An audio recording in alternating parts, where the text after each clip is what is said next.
Magandang gabi. Welcome sa Pampatulog Stories. Tahimik na ang paligid. Ang mga ilaw sa kalsada ay kumikislap na parang mga bituin sa lupa. At sa may gate ng isang tahimik na subdivision, may isang taong laging gising. Si Manong Guard na masayahin. Habang karamihan ay nagpapahinga na, siya naman ay nakangiti pa rin. Nakaupo sa tapat ng kanyang maliit na guardhouse. May kasamang tasa ng kape at mga kwento ng araw na puno ng tawa, ng kabaitan, at ng mga munting himala ng buhay. Ngayon, huminga ka ng malalim, pakiramdaman ang malamig na hangin, at hayaang dalhin ka ng kwento sa tahimik na mundo ni Manong Guard. Sa isang maliit na subdivision sa gilid ng bayan, may isang bantay na hindi mo malilimutan kapag nakilala mo na. Siya si Manong Rodel, ang kilalang guard ng gate na hindi nauubusan ng ngiti. Kahit patirik ang araw, kahit paambon o ulan, at kahit minsan ay wala siyang baon kundi pandesal at kape, ang bati niya sa lahat ng pumapasok at lumalabas ay pare-pareho. Magandang umaga po, ingat lagi, baka madulas sa kalsada. O kaya naman, good afternoon po. Smile lang tayo, kahit traffic mamaya. Dahil dito, nakilala siya ng lahat bilang si Manong Guard na masayahin. Hindi lang kasi basta simpleng bahati ang dala niya, kundi parang may magic ang kanyang mga ngiti. Kahit gaano kabigat ang dala ng mga tao, pagod sa trabaho, mainit ang ulo dahil sa pila, o inis sa baha sa kanto, gumagaan ang pakiramdam nila kapag naririnig ang boses at nakikita ang ngiti ni Manong Guard. Bawat araw, maaga siyang gumigising. Mga alas 5 pa lang ng umaga, gising na si Manong Rodel. Bago pumasok sa duty, nagtitimpla muna siya ng isang basong kape sa lumang termos na minsan ay may crack na sa gilid. Ito na ang gasolina ko, bulong niya habang humihigop. Minsan, nilalagyan pa niya ng konting asukal pero hindi sobra. Kasi mahal ang asukal. Sabi niya, masarap din ang kape kahit mapait. Parang buhay. Pagdating sa gate, nakasuot na agad ang kanyang uniforme. Luma na pero malinis at plansado ng asawa niyang si Aling Tess. Medyo kupas na ang tela at halata na ang gasgas ng mga butones. Pero proud pa rin si Manong. Para sa kanya, hindi importante kung bago o luma ang suot, basta't maayos at kagalang-galang. Tuwing dumaraan ang mga residente, iba-iba rin ang style ng pagbati ni Manong. Kapag estudyante ang dumadaan, good luck sa exam. Huwag kabahan. Kahit ako nga hindi nag-aral nakapasa sa buhay. Kapag may nagmamadaling empleyado, ingat po sa biyahe. Baka maunahan kayo ng boss nyo sa MRT. Kapag lola o lolo naman, magandang umaga po lola. Ang ganda nyo pa rin. Para kayong artista sa pelikulang luma. Nakangiti siyang lagi. Kahit minsan ay ramdam niyang kumakalam ang sikmura. Para kay Manong, hindi niya problema ang ipapakita sa tao. Ang mahalaga, mabigyan niya ng konting saya ang sino mang madaanan niya.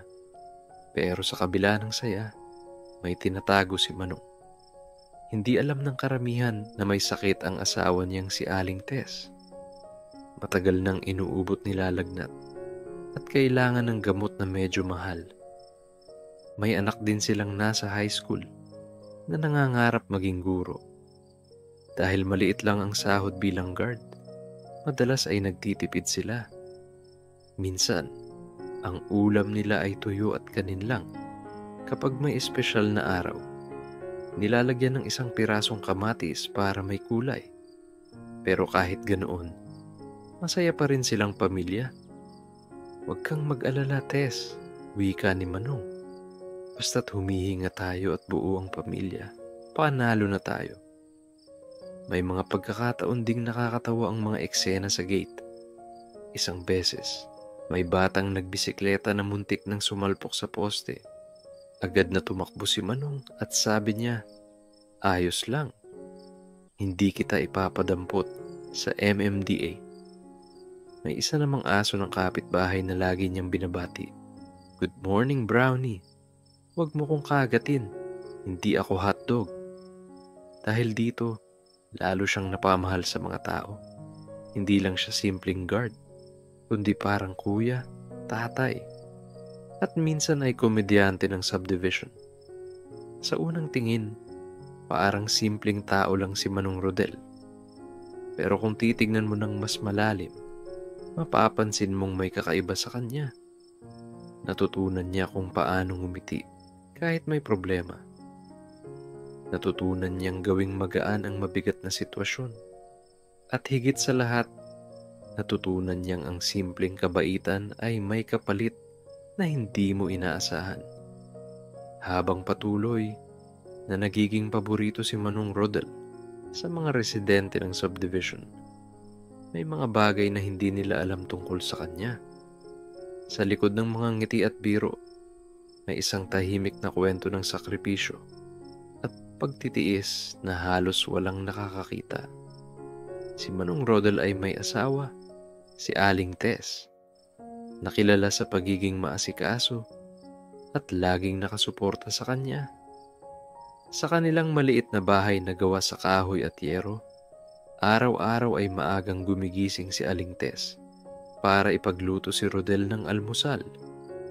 Kahit gaano kasimple ang ulam, minsan ay pritong itlog, minsan ay tuyo, at minsan ay lugaw lang.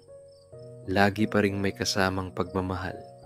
"Rodel," sabi ni Tess habang inaabot ang baon nitong kanin na may isang pirasong longganisa, "Huwag mong kalimutan kumain, ha?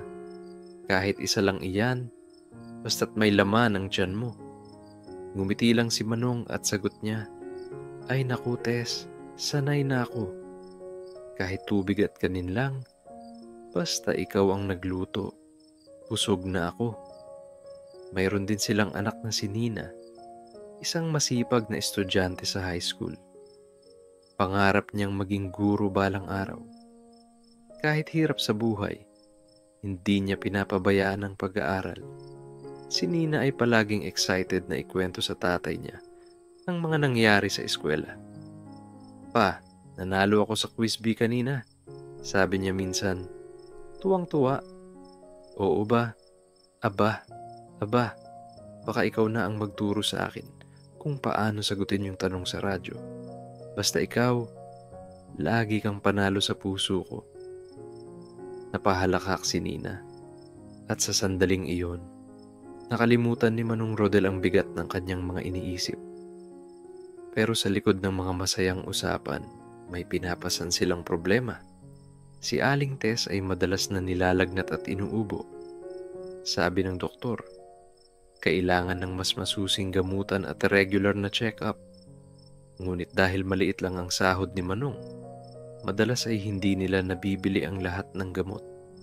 "Rodel," wika ni Tess minsan, "huwag ka masyadong mag-alala sa akin. Ayokong maging pabigat." "Huwag mong sabihin, yan Tess," sagot niya habang hawak ang kamay ng asawa. "Ikaw at si Nina ang lakas ko. Kung kailangan kong magbantay buong araw, gagawin ko. Basta't gumaling ka." Sa kabila ng lahat, hindi nawawala ang ngiti ni Manong.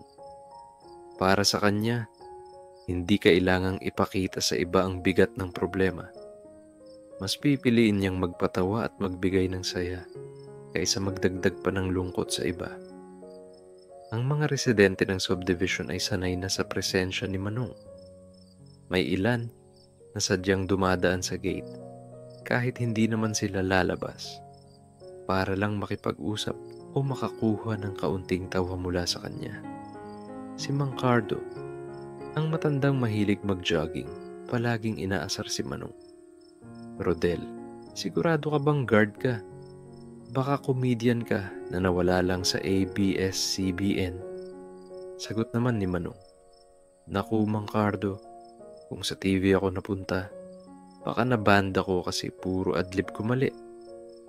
Si Ate Marie, ang dalagang laging late sa trabaho. Palaging dumaraan ng nakasimangot. Pero hindi pumapayag si Manong na hindi ito ngumiti. Good morning, Ate Marie.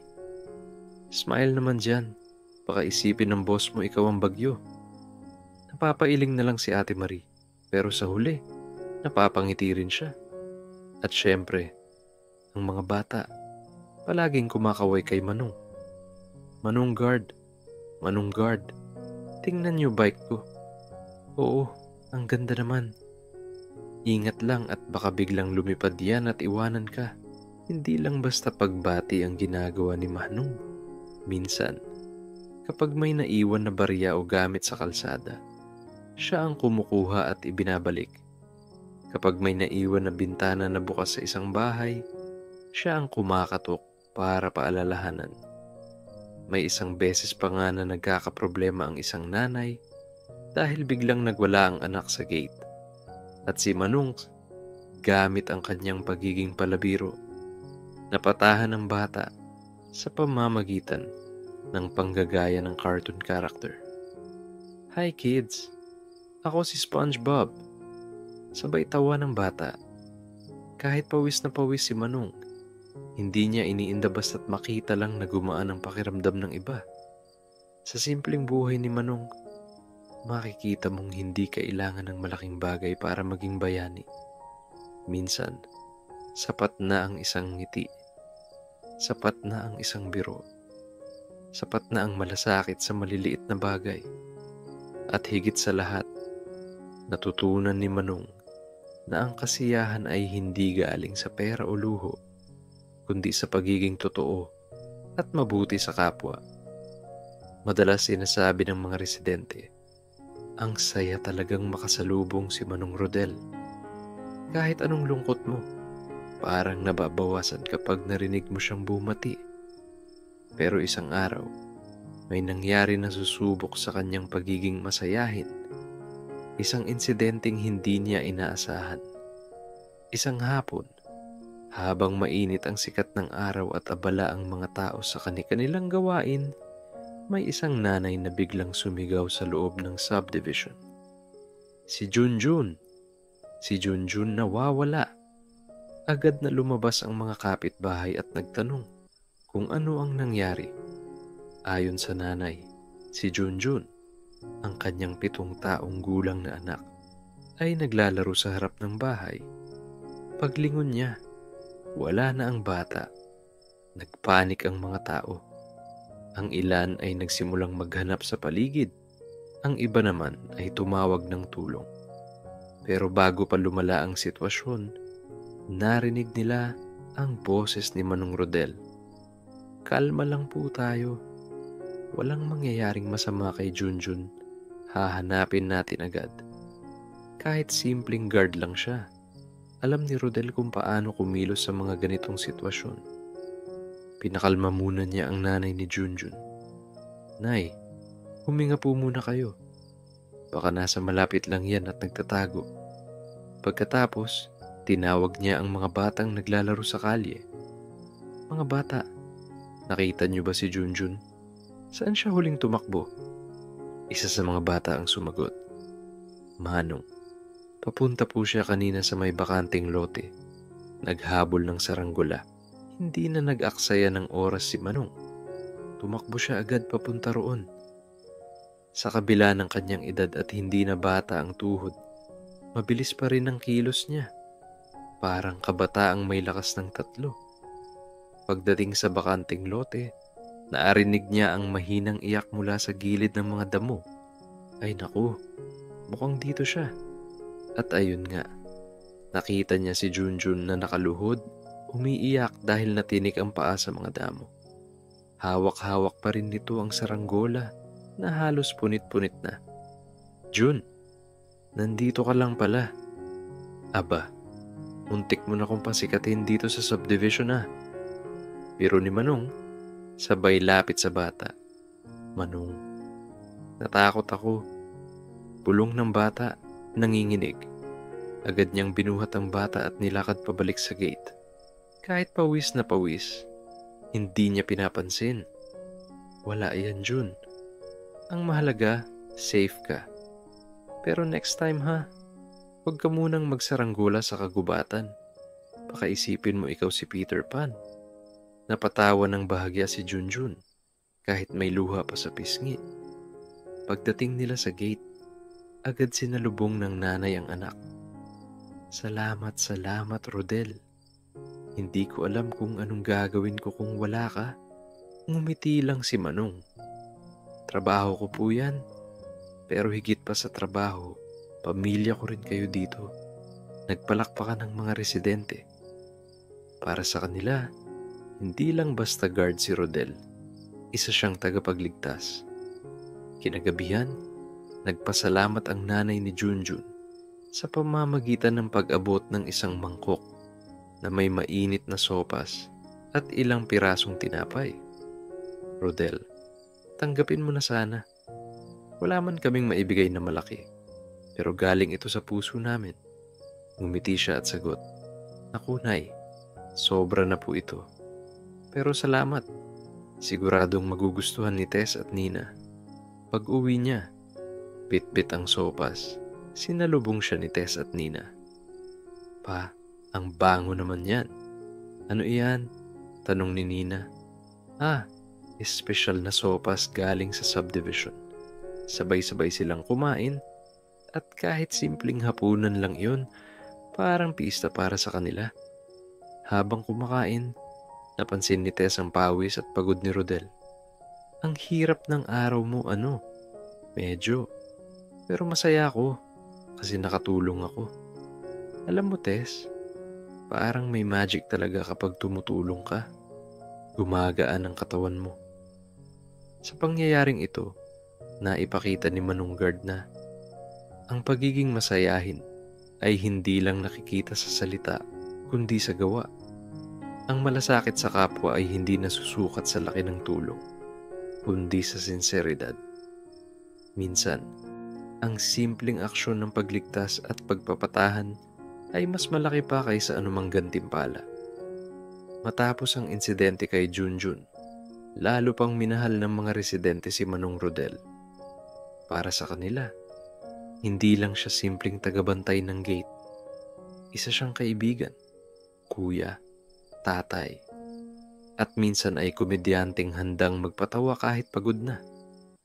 Pero gaya ng lahat ng tao, dumating din ang panibagong pagsubok na susubok sa kanyang lakas, hindi lang ng katawan, kundi pati ng kanyang puso. Isang gabi, habang tahimik ang subdivision at tanging mga kuliglig at tahol ng aso ang maririnig, nakaupo si Manong Rodel sa maliit na mesa sa tabi ng guardhouse. Hawak niya ang kanyang lumang termos ng kape at isang pirasong pandesal na kanina pa matigas. Kapit pandesal, tunay na magkasangga, bulong niya, sabay kagat, ngunit bago pa siya makalunok ng maayos, bigla siyang napatigil nang maramdaman ang paninikip ng kanyang dibdib. Aray, teka lang, baka naparami ata ako ng kape. Bulong niya sa sarili, pilit pinapawi ang sakit. Maya-maya, humupa rin ang naramdaman niya. Pero alam niyang hindi iyon simpleng kabag o busog. May kaba sa kanyang dibdib. Kinabukasan, dumating si Tess sa guardhouse para dalhan siya ng baon. Maputla ito at mukhang pagod.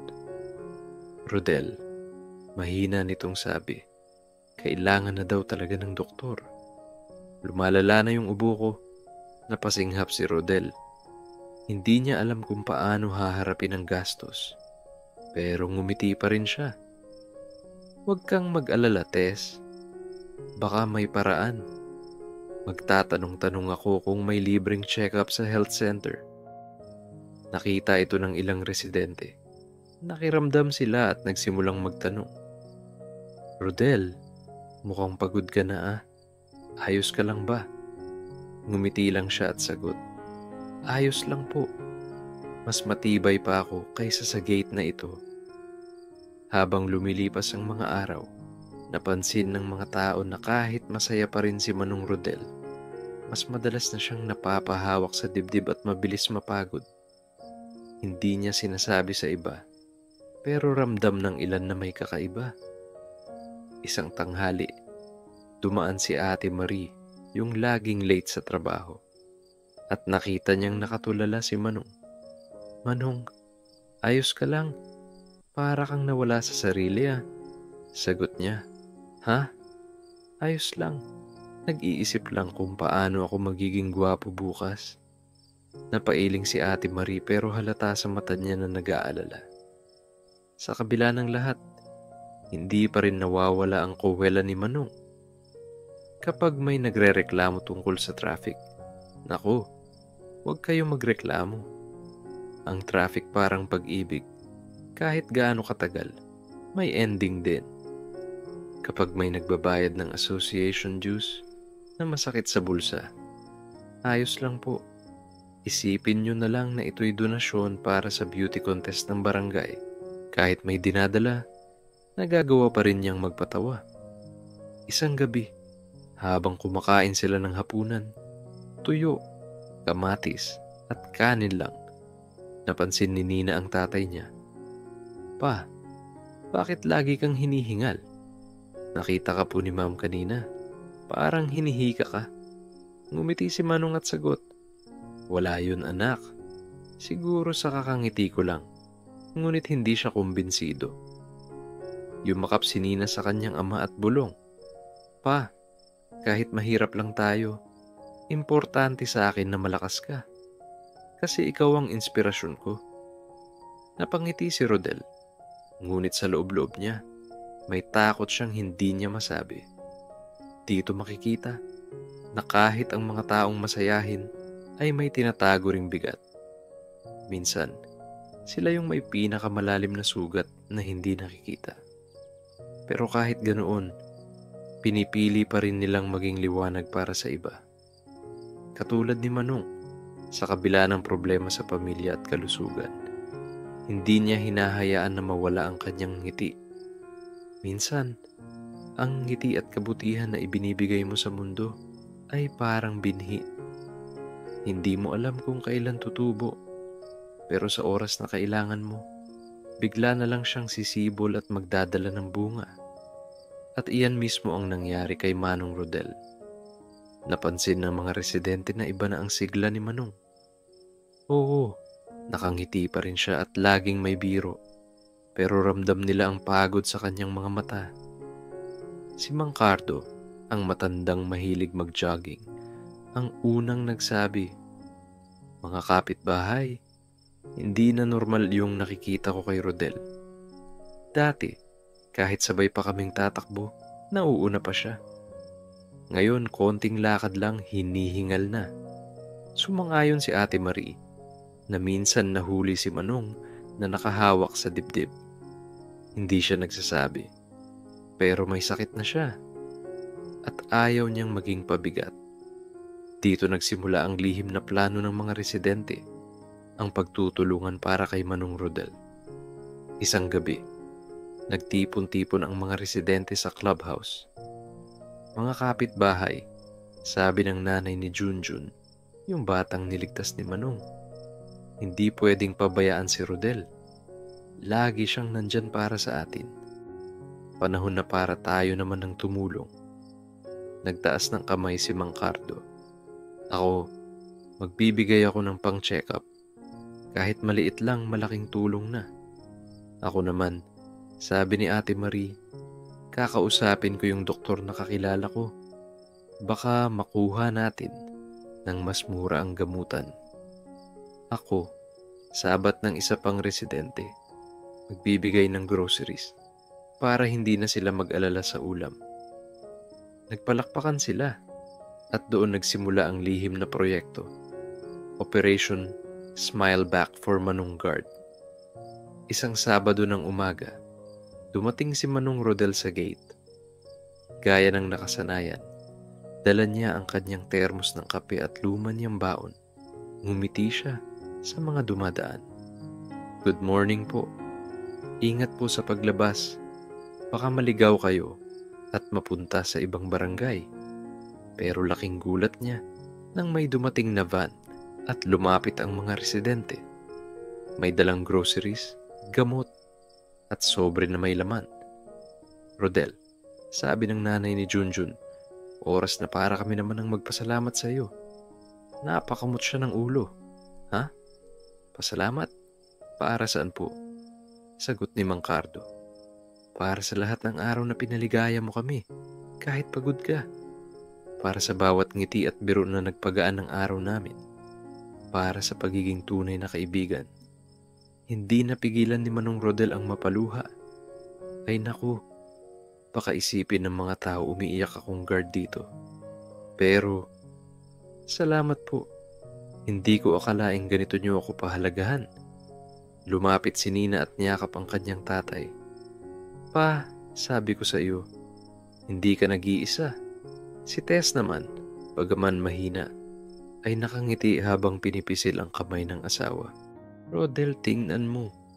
Bumalik lahat ng kabutihan mo." Kahit naiiyak, hindi pa rin nakalimot si Manong na magpatawa. "Mga kapitbahay, baka bukas magulat kayo. Ako na ang magbebenta ng load dito sa gate dahil sa dami ng tulong nyo." Nagtawanan ng lahat, pero sa likod ng halakhak, dama nila ang lalim ng pasasalamat. Ang buhay ay parang salamin. Kapag ngumiti ka sa iba, babalik din sa iyo ang ngiti. Ang kabutihang ipinapakita, kahit maliit, ay nagbubunga ng mas malaking kabutihan. Minsan, hindi mo alam na inspirasyon ka na pala sa mas maraming tao kaysa inaakala mo. At doon, natutunan ni Manong na hindi siya nag-iisa. May mga tao ring handang tumulong sa kanya. Dahil hindi lang siya basta guard, isa siyang mahalagang parte ng kanilang komunidad. Kung minsan, ang kabutihan ay parang ilaw sa dilim. Magsisimula ito sa isang munting sindi, pero kapag ipinasa sa iba, nagiging maliwanag na apoy na nagbibigay liwanag sa lahat. At yun ang nangyari kay Manong Rodel at sa kanyang mga ngiti. Dahil sa pagmamalasakit ng mga residente, kumalat ang balita sa buong barangay tungkol sa ginawang pagtutulungan para kay Manong Rodel.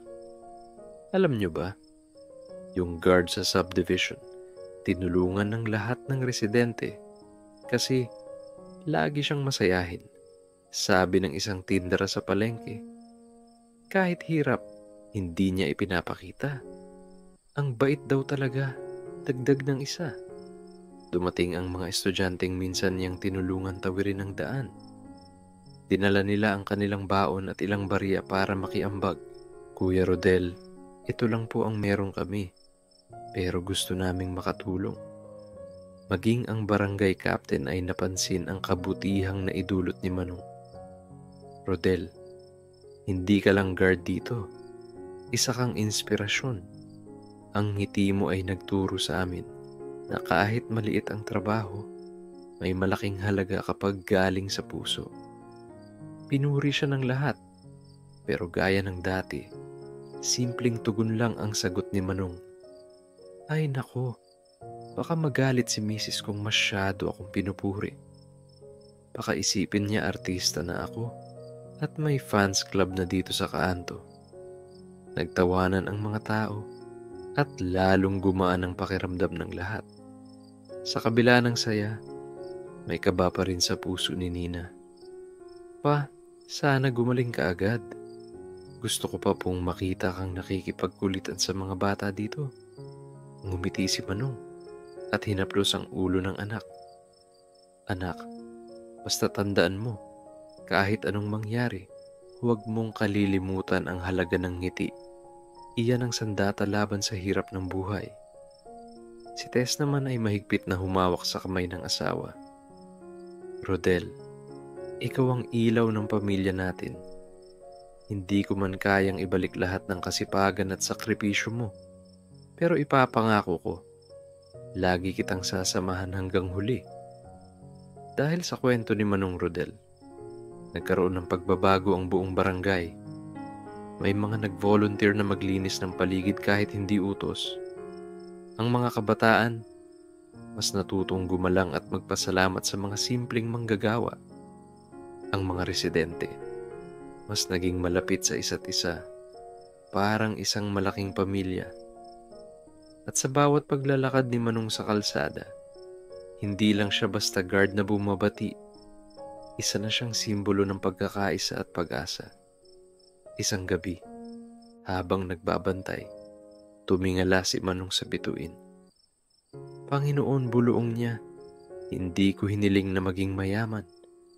Ang gusto ko lang, manatiling masaya ang pamilya ko at kung maari, bigyan pa ng mahabang panahon para makapagbigay ng ngiti sa iba. At tila narinig ng langit ang kanyang dasal dahil kinabukasan, mas magaan ang pakiramdam niya. Hindi man lubusang gumaling, nakaramdam siya ng bagong lakas. Ang kabutihan ay nakakahawa. Isang tao lang ang magsisimula, pero kaya nitong baguhin ng buong komunidad.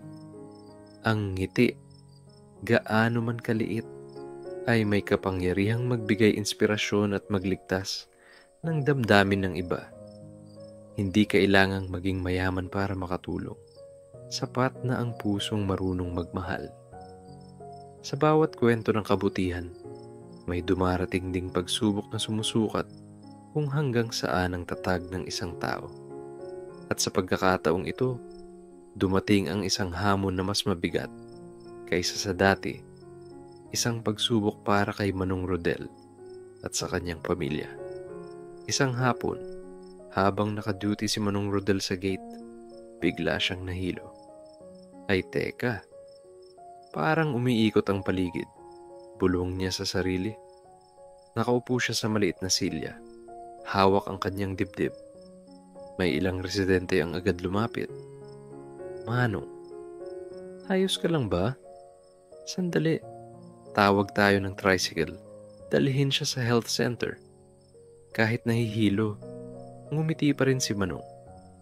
Huwag kayong mag-alala, baka gutom lang ito. Kasi kanina, nagbibilang ako kung ilang beses dumaan yung aso ni Kapitan dito. 4 na beses. Baka sumama loob ko kasi hindi siya nagbayad ng entrance. Napatawa ang mga tao kahit halatang hirap siya. Nang malaman ng mga residente at empleyado na naospital si Manong Rodel, agad silang nagtulong-tulong. Mag-ambag tayo para sa gamot, sabi ng isa. Mag-organize tayo ng feeding program at ang kita, ibigay sa pamilya niya, suhestiyon ng iba. Si Nina, ang anak ni Manong, halos maiyak sa nakikitang malasakit. Ma, hindi ko akalain ganito pala kamahal si Papa ng mga tao. Anak, sagot ni Tess, ang kabutihan kasi parang binhi. Kapag itinanim mo araw-araw, darating ang panahon at mamumunga rin. Pagkaraan ng ilang araw sa ospital, bumalik si Manong sa trabaho. Hindi pa siya ganoon kalakas, pero matibay ang kanyang loob. Pagdating niya sa gate, sinalubong siya ng mga tao dala ang mga banner. Welcome back, Manong guard na masayahin. May lobo, may mga bata, at may libreng pansit sa gilid. Napakamot ng ulo si Manong. Aba, parang fiesta. Baka isipin ng iba, artista pala ako. Huwag niyo akong ilagay sa kalendaryo ha. Baka hindi na ako makapahinga. Muling nagtawanan ang lahat. Sa kabila ng nangyari, mas lalong naging masayahin si Manong. Minsan, iniisip ko, hindi pala masama na mapagod. Kasi kapag napagod ka, may mga taong magpapaalala sa iyo na hindi ka nag-iisa. Ang mga tao naman, natutong pahalagahan ng maliliit na bagay. Ang simpleng bati, ang pagngiti, at ang pagkakaroon ng malasakit sa kapwa. Isang araw, lumapit ang ilang kabataan sa kanya.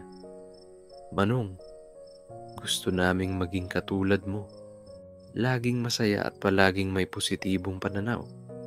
Ngumiti siya at sagot, mga iho at iha, ang sekreto lang naman simpleng-simple. Kahit may problema, piliin mong ngumiti. Kasi ang problema, parang bisita lang, ayan, darating, mag-iingay, pero aalis din. Kahit ang taong masayahin ay may kahinaan at pinagdaraanan. Pero sa oras ng pagsubok, lalabas ang tunay na halaga ng komunidad at pagkakaisa. Ang kabutihan at ngiti ay nagiging inspirasyon lalo na sa kabataan. Sa bawat pagtatapos, may panibagong simula. At sa huling bahagi ng kwento ni Manong Rodel, makikita kung gaano kalalim ang iniwan niyang aral sa puso ng mga tao. Dahil sa tulong ng komunidad, nakapagpagamot si Tess at mas gumaan ang kalagayan niya. Si Nina naman ay nakapasok sa kolehiyo gamit ang scholarship na inalok ng isang residente na na-inspire sa kabutihan ni Manong. Pa, imagine mo, college na ako. Sa wakas, hindi na ako tatawagin ng mga kaibigan ko na anak ng guard, kundi anak ng pinakamasayahing guard sa buong mundo. Pero ni Nina, napahalakhak si Manong. Aba, kahit maging doktor ka pa, anak ng guard ka pa rin. Pero proud na proud ka naman dapat doon. Bumalik sa normal ang duty ni Manong. Pero hindi na ito katulad ng dati. Ngayon, hindi lang siya simpleng guard na bumabati sa gate. Isa na siyang simbolo ng pag-asa. Kapag may problema doong residente, dumadaan muna sa kanya para makausap. Manong, stress ako sa trabaho. Alam mo, iha, isipin mo na lang kung kaya mong ngumiti kahit traffic sa EDSA. Kaya mo ring ngumiti sa kahit anong problema. At biglang tatawa ang kausap. Kahit papaano'y gumagaan ang loob. 1 taon matapos ang kanyang pagkakasakit, nag-organize ang barangay ng maliit na selebrasyon. Pista ng ngiti. 1 araw na lahat ng tao ay magsusuot ng name tag na may nakasulat ng ngiti muna bago reklamo. Si Manong Rodel ang naging panauhing pandangal. Hindi ko po akalain na ang simpleng pagbati at ngiti ko magiging ganito kalaki ang epekto. Maraming salamat sa inyong lahat at tandaan ninyo, kahit gaano kahirap, hindi kayang tapatan ng problema ang lakas ng isang tunay na ngiti. Pagkatapos ng programa, may batang lumapit. Manong, idol na kita. Gusto ko paglaki ko maging guard din. Ngumiti si Manong at sinabing, sigurado ka ba? Mabigat ang radyo, mainit ang araw, tapos ang sweldo. Sakto lang pambayad sa kape. Pero kung handa kang ngumiti, kahit pawis na pawis ka, aba, welcome ka sa club.